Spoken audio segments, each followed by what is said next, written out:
It's a baby worm blob. Blob of worms.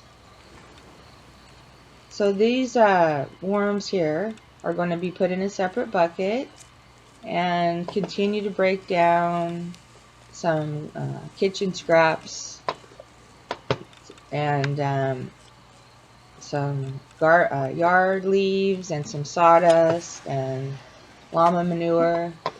And they're making some really good worm castings that I'm going to go ahead and harvest some of those today, and we'll see how far we get.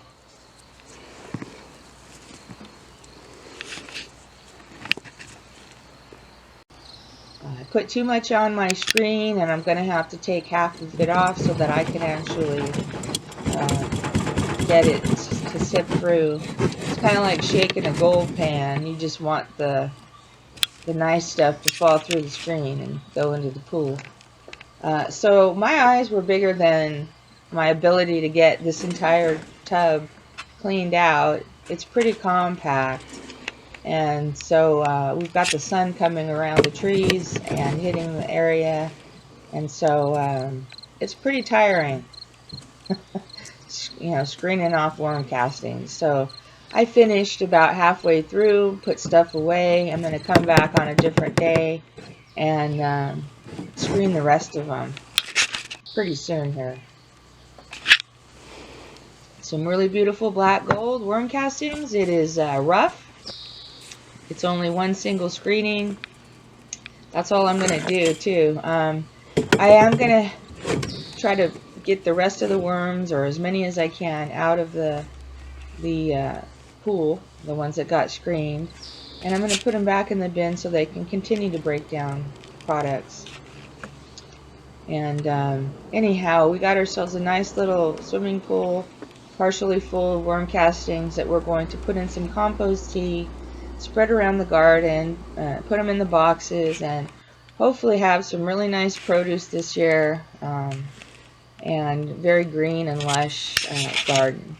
Of course, the weeds are doing wonderful, as they usually do, and they're one of the biggest challenges.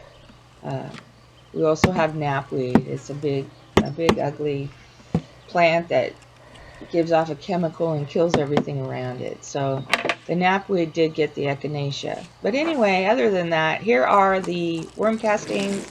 We're going to move them into the shade. I'm going to wet them down a little bit, just a tiny bit to keep them moist.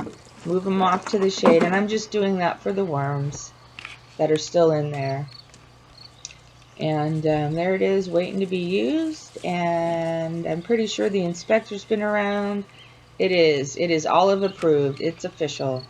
She has given it her approval.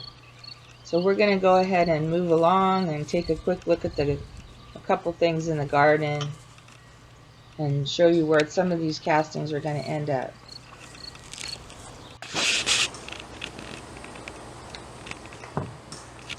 This is these are little marble peas from Baker Creek Seed Company. Everything you see here has been started from seed indoors, and I started doing this stuff back in February.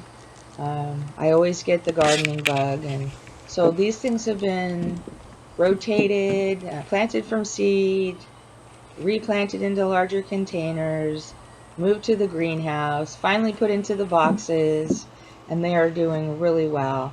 The sunflowers were direct planted into the box just on the corners, and these are the only ones right now that are this big. We also have some grand floras.